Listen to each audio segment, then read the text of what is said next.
कल रात में दिल्ली के मुख्यमंत्री और आम आदमी पार्टी के राष्ट्रीय संयोजक अरविंद केजरीवाल जी को ईडी का नोटिस आया कि 2 तारीख को उनसे पूछताछ की जाएगी। पूछताछ के लिए पहले सीबीआई ने भी बुलाया था। अरविंद केजरीवाल जी ने उनके सभी सवालों के जवाब दिए थे, लेकिन कल जिस तरह से ईडी ने रात में नोटिस जारी किया,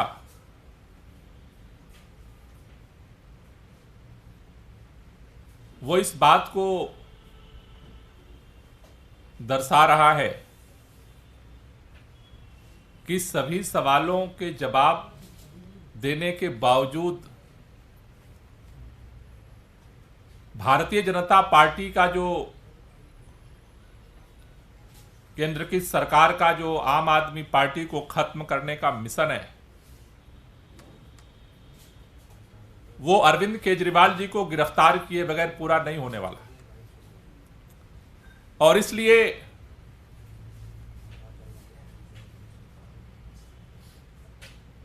हमारी सरकार बनने के बाद से ही अरविंद केजरीवाल को कैसे खत्म किया जाए, आम आदमी पार्टी को कैसे खत्म किया जाए, किसी न किसी तरीके से षड्यंत्र चलता रहा। और अब भारतीय जनता पार्टी के लोग ईडी के माध्यम से उस गिरफ्तारी की तैयारी कर रहे हैं। गिरफ्तारी क्यों करना चाहते हैं?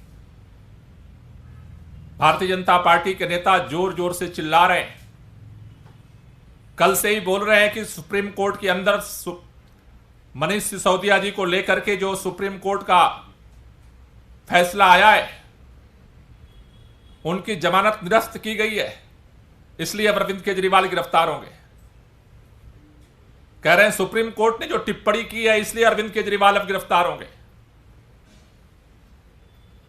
दिल्ली के अंदर जो तथाकथित फर्जी घोटाला हुआ है, इसलिए अरविंद केजरीवाल गिरफ्तार होंगे। मैं भारतीय जनता पार्टी के लोगों से कहना चाहता हूं कि आज ईडी ने सम्मन दिया है। जब दिल्ली के अंदर 2014 में हमारी सरकार बनी, देश के प्रधानमंत्री माननीय नरेंद्र मोदी जी जब बने थे, उसके बाद पहला प्रेम पत्र लेकर के सीबीआई ने मुख्यमंत्री कार्यालय पर छापा मारा था। उस समय कौन सा तथाकथित शराब घोटाला हुआ था जब सीबीआई ने मुख्यमंत्री के कार्यालय पर छापा मारा था?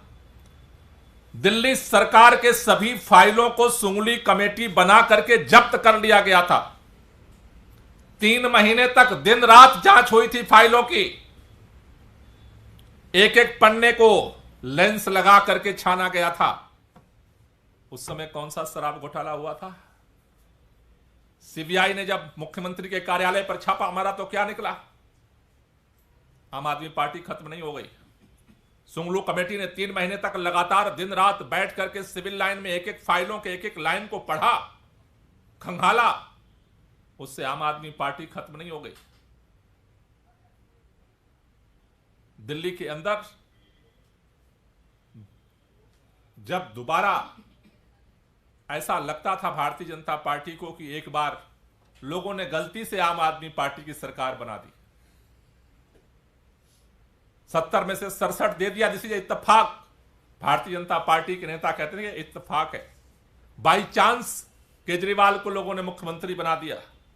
5 साल हमने काम किया, दोबारा पूरी एड़ी चोटी देश भर के सभी भारतीय जनता पार्टी के नेताओं ने सारी ताकत झोंक दी। जब इस बात का अहंकार था उन्होंने कि पूरे देश के अंदर दुनिया की सबसे बड़ी पार्टी है भारतीय जनता पार्टी, और देश के अंदर उत्तर दक्षिण पूर्व पश्चिम उसका साम्राज्य का विस्तार हो रहा है। दिल्ली के अंदर उनके नाक के नीचे दोबारा इलेक्शन हुआ और उस इलेक्शन में 8 सीट केवल दिल्ली के अंदर उनको नसीब हुई थी। 70 में से 62 सीट अरविंद केजरीवाल को दिल्ली के लोगों ने दिया और दिल्ली के अंदर दोबारा सरकार बनी। दिल्ली के लोगों ने जब एमसीडी की तरफ उनकी विदाई का जब कारवां बढ़ाया, आप सबको इस बात का पता है कि क्या क्या षड्यंत्र किया भारतीय जनता पार्टी ने। एमसीडी का मार्च, पिछले साल मार्च के महीने में एमसीडी का कार्यकाल खत्म होने वाला था।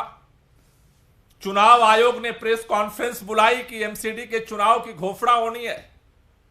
पत्रकार सभी पहुंचे वहां पर कि आज तिथि की घोषणा होगी। आधा घंटे पहले चुनाव आयोग के पास प्रेम पत्र पहुंचता है और चुनाव आयोग को मजबूरन घोषित करना पड़ता है कि चुनाव पोस्टपोन कर दिया गया। ऐसा कभी नहीं हुआ। उसके बाद फिर क्या षड्यंत्र हुआ कि दिल्ली के तीनों नगर निगम में दिल्ली की व्यवस्था खराब हो रही थी, इसलिए दिल्ली के नगर निगम का एकीकरण करना है। एकीकरण के नाम पर उसका परिसीमन किया गया। परिसीमन के बाद फिर टालते टालते टालते टालते टालते टालते सीबीआई ने मनीष सिसोदिया जी को बुलाया। जेल से डेली लाइव टेलीकास्ट होता था। गुजरात के चुनाव जब हो रहे थे उस समय दिल्ली में एमसीडी का चुनाव घोषित किया गया और फिर भी परिणाम क्या निकला? दिल्ली के लोगों ने एमसीडी से भी भाजपा की विदाई कर दी। कई सारे लोग कहते हैं कि अरविंद केजरीवाल से भारतीय जनता पार्टी को डर लगता है, इसलिए सबसे ज्यादा टारगेटेड तरीके से विपक्ष के ऊपर हमले में सबसे ज्यादा टारगेटेड तरीके से आम आदमी पार्टी के ऊपर हमला किया जा रहा है। सत्ता के अहंकार में समस्त सत्ता की एजेंसियों का दुरुपयोग करके आम आदमी पार्टी को खत्म करने की कोशिश हो रही है। क्यों हो रही है? क्योंकि मैंने कहा कि अगर मसला केवल शराब नीति का होता तो मुख्यमंत्री कार्यालय पे पहले छापा नहीं पड़ा होता। सुंगलू कमेटी ने फाइलों के एक एक लाइन को नहीं खंगाला होता। नगर निगम का एकीकरण नहीं होता। चुनाव आयोग को आधा घंटा पहले चुनाव की घोषणा के लिए बुलाई गई प्रेस कॉन्फ्रेंस में चुनाव पोस्टपोन नहीं करना पड़ता। दिल्ली के अंदर 170 से ज्यादा हमारे विधायकों पर पहले मुकदमा करके उनको तोड़ने की कोशिश हुई। क्यों हो रहा है ये सारा? क्या लेना देना है इस सब चीजों का? दो ही चीज दिख रही है। एक, आम आदमी पार्टी इनके नाक के नीचे इस बात का चैलेंज दे रही है और मैं दावे के साथ कह रहा हूं, अरविंद केजरीवाल को भी गिरफ्तार आप करना चाहते हो और आप गिरफ्तार करोगे। आम आदमी पार्टी का हर नेता तिहाड़ के जेल के अंदर अगर आप बंद कर दोगे तब भी आम आदमी पार्टी खत्म नहीं होगी। राख से जो आग पैदा होती है उसका नाम है आम आदमी पार्टी। आम आदमी पार्टी को खत्म करने की बहुत सारी कोशिशें आपने कर ली, आज तक खत्म नहीं हुई है। जितनी बार आपने खत्म करने की कोशिश की है उतनी ताकत के साथ आम आदमी पार्टी खड़ी हुई है। क्यों खड़ी हो रही है? क्योंकि आम आदमी पार्टी अपने लिए नहीं काम कर रही। आम आदमी पार्टी देश के लोगों के लिए काम कर रही है, देश के बच्चों के लिए काम कर रही है, देश के भविष्य के लिए काम कर रही है। और खास तौर से आपको जो इस बात का डर सता रहा है कि आम आदमी पार्टी के नेता टूट नहीं रहे, विधायक बिक नहीं रहे, आपके भ्रष्टाचार से लड़ने का पैमाना तो इतना ही है। अजीत पवार एनसीपी में थे तो ईडी छापे पड़ रहे थे, उन्होंने एनसीपी छोड़ दी, आपके सरकार ज्वाइन कर लिया। ईडी पता भूल गई अजीत पवार का। अब ईडी को नहीं पता, सीबीआई को नहीं पता अजीत पवार नाम का भी कोई आदमी है इस भारत के अंदर, उसका भी कोई नाम पता ठिकाना है, भूल गई। आपकी लड़ाई इतनी पे तो टिकी है। इसलिए मेरा निवेदन है, दिल्ली के लोगों से कहना चाहता हूं कि आपके लिए ये सरकार दिल्ली के मुख्यमंत्री अरविंद केजरीवाल हर विपरीत परिस्थितियों में हम काम करते रहे और आगे भी काम करेंगे। इनके हर तानाशाही का मुकाबला भी करेंगे और दिल्ली के लिए काम को भी जारी रखेंगे। जहां तक डर आम आदमी पार्टी से था वो तो था ही, लेकिन अब जिस तरह से लोकसभा चुनाव में भारतीय जनता पार्टी के निकम्मेपन का चारों तरफ से खबर आ रही है कि भारतीय जनता पार्टी इस लोकसभा चुनाव में विदाई होने जा रही है। धीरे धीरे ये चक्रव्यूह और शिकंजा, मुझे तो इस बात की समझ में नहीं आता है कि दुनिया की सबसे बड़ी पार्टी अब फेल हो गई। ईडी और सीबीआई के दम पे आप चुनाव जीतना चाहते हो। इतिहास में न कभी हुआ है, न वर्तमान में हो सकता है और न भविष्य में कभी होने वाला है।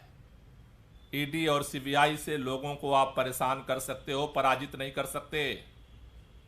जनता जब मन बना लेती है तो फिर उसके फैसले को कोई पलट नहीं सकता। आप एक एक करके विपक्ष के नेताओं को जिस तरह से क्रैश करने की कोशिश कर रहे हो, अभी मैं आते हुए खबर मिली कि लोगों को अलर्ट आ रहे हैं, विपक्ष के नेताओं को। यह भी आश्चर्यजनक बात है कि फोन हैक करने के लिए एप्पल की तरफ से अलर्ट आ रहे हैं और वो सारे अलर्ट जो है विपक्ष के नेताओं को ही आ रहे हैं। मतलब हैकरों को भी पता है कि भाई किसका करना है और किसका नहीं करना है। तो इस विपरीत परिस्थितियों में आम आदमी पार्टी पूरी मजबूती के साथ लड़ेगी, मुकाबला करेगी, हर कुर्बानी देगी इस देश के लिए जो देने की जरूरत पड़ेगी, लेकिन अपनी लड़ाई को हम जारी रखेंगे और अपने अंजाम तक पहुंचाएंगे।